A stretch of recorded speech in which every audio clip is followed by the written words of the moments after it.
Sizə arıçı Vidadinin 100% təbii və təmiz balını təklif edirik. Ekrandakı nömrə ilə əlaqə saxlayaraq əldə edə bilərsiniz. Çatdırılma pulsuzdur. 22-ci əsr kanalının bugünkü buraxılışında hər birinizi xoş görürük, dəyərli izləyicilər. Qarabağda müharibə bitsə də, onun nəticələri davam etməkdədir.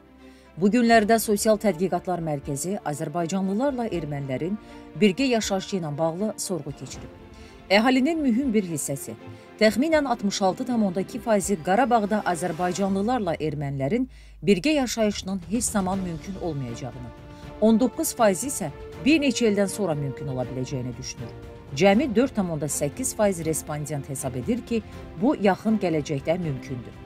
İnsanlarımızın bu məsələdə bədbin olması başa düşüləndir. Xocalı soyqırımından və onlarla erməni terrorundan sonra xalqımız düşmənə inanmır. Bununla yanaşı, düşmən də artıq bizdən qorxur. Bu baxımdan, ermənilər də Azərbaycanlılarla birgə yaşayışa ümid bəsləmir. Ermənilərlə bir yerdə yaşamağa inanmamağımıza səbəb onların həm də əsirlərimizə qarşı münasibətləridir. Bugün danışacağımız hadisə Ermənistandakı əsrimizin başına gələn bir olaydan bəhs edir. Videonu diqqətlə və sona qədər dinləyin. Bu məlumatları ilk dəfə eşidəcəksiniz. Yəqin ki, həmin əsiri çoxunuz tanıyırsınız. Ən azından onun əsir götürülməsi videosunu izləmisiniz. 15 yaşında əsir götürülən bu şəxsin sağ qalması belə sual altındaydı. Lakin o gözlənilmədən üzə çıxaraq bütün faktları açıb və başına gələn olayları danışıb. Xüsusən qul kimi işlədilmələri haqda sensasyon detalları açıqlayıb. Onun 27 il sonra gələn etiraflarını 22-ci əsr kanalı olaraq sizə təqdim edəcəyik. Hələlik isə yaxın keçmişə gedərək həmin vətəndaşımızın əsir düşmə videosunu izləyək.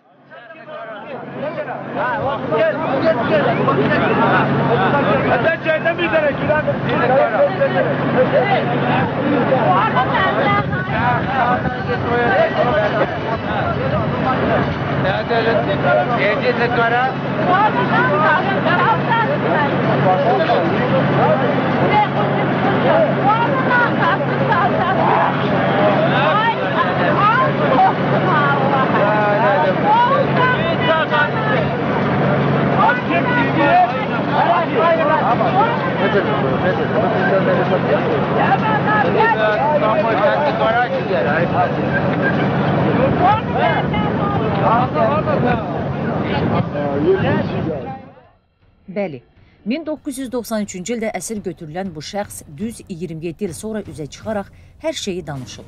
Həm də videodan sonra nənəsinin başına gələn hadisəni də açıqlayıb.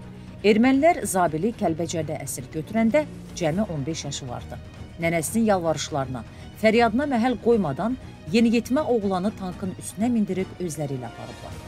1993-cü ilin aprel ayında olan bu dəhşətli hadisəni Kəlbəcərli Zabil Səfərov yaşayıb. 3 ilə yaxın əsirlikdə olan Zabil, hazırda Xaçmaz rayonunun Nabran kəndindəki Dostluq Turizm bazasının ərazisində məskunlaşıb. 42 yaşlı Zabil Səfərovun bir qız, bir oğlan övladı var. Nabran kəndində ümumilikdə 40-dan çox Kəlbəcərli ailə yaşayır. Zabil Səfərovun əsir götürülmə anları erməni terrorçuları tərəfindən lentə alınıb. Zabil bildirir ki, ermənilər çəkiliş apardıqdan sonra nənəsini güllələyib, özünü isə vəhşicəsinə döyərək özləri ilə aparıblar. O deyir: "Mən Zivel kəndində doğulmuşam, amma 8 yaşımdan Çıraq kəndində nənəmlə yaşamışam. 1993-cü ilin mart ayının son günlərində ermənilər Kəlbəcərə girməyə başladı. Bizim kənddən hamı çıxdı, mən isə yaşlı nənəmlə qaldım. Aprel ayının 4-də kəndimizi mühasirəyə aldılar. Bir gün sonra isə biz ermənilərə əsir düşdük." O, nənəsinin ermənilərə dediyi bir sözə görə öldürüldüyünü bildirib. Bu barədə bir qədər sonra danışacağıq. Hələlik isə Zabilin həyat dramını dinləyək. Zabil Səfərovun 2 il 9 aylıq dözülməz işgəncələrlə dolu əsirlik həyatı başlayıb. Uzun müddət Xankəndidə, Ağdərədə əsir düşərgələrində, eləcə də Şuşa həbsxanasında saxlanılan Zabit gördüklərindən uzun illər yaddaşından silinməyəcək sarsıntı keçirib. O deyir: "Bizi qul kimi işlədirdilər. Gözümün qabağında yaşlı cavan demədən kimi istəsələr olmazın işgəncələrə məruz qoyaraq öldürürdülər.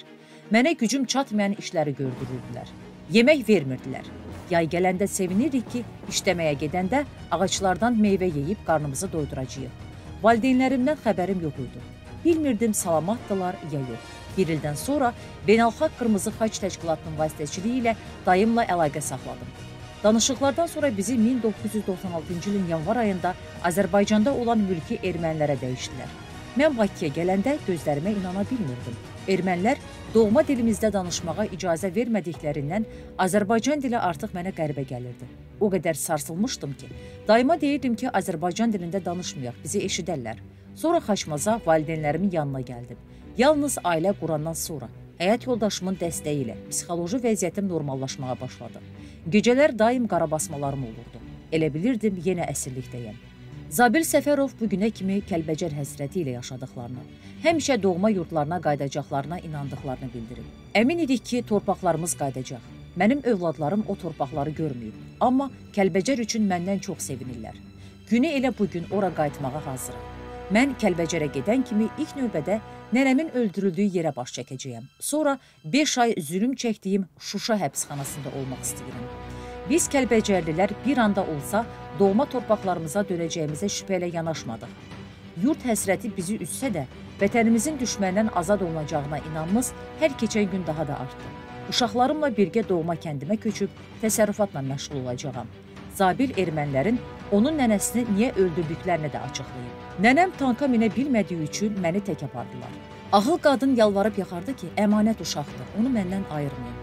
Amma ermənilər nənəmin ah naləsinə baxmadılar. Bundan sonra nənəmi bir kəlmənin üstündə öldürdülər. O dedi ki, onsuz da gec-tez bizim əskərlər buranı sizdən azad edəcəklər. Bu torpaqlar sizdə qalmayacaq. Məni tanka mindirdikdən sonra nənəmi güllələdilər. Məni isə avtomatın qundağı ilə döyüb işgəncə verdilər. Statın sonu. Qeyd edək ki, Kəlbəcər rayonu Ermənistan Silahlı Qüvvələri tərəfindən 1993-cü ilin aprelin 2-sində işğal olunmuşdu. İşğal nəticəsində 53.340 nəfər öz dədə-baba torpaqlarından qovulub, 511 dinc sakin öldürülüb, 321 nəfər əsir götürülüb və itkin düşüb. Bu il noyabrın 25-də üçtərəfli bəyanata əsasən Kəlbəcər rayonu Azərbaycana təhvil verilib. Kəlbəcər ərazi baxımından respublikamızın ən böyük rayonlarından biridir. 2020-ci il yanvarın 1-nə olan məlumata görə əhalisi 77 min nəfərdən çoxdur. İşğaldan əvvəl rayonda 147 yaşayış məntəqəsi olub. Dəyərli dostlar, videolarımızdan xəbərdar olmaq üçün kanalımıza abunə ola bilərsiniz. Sonda sizə bir sualımız var. Bəs siz ermənilərlə birgə yaşamağımızın mümkünlüyünə inanırsınızmı? Fikrinizi şərh bölümündə yazın. Qarabağda görüşənədək salamat qalın.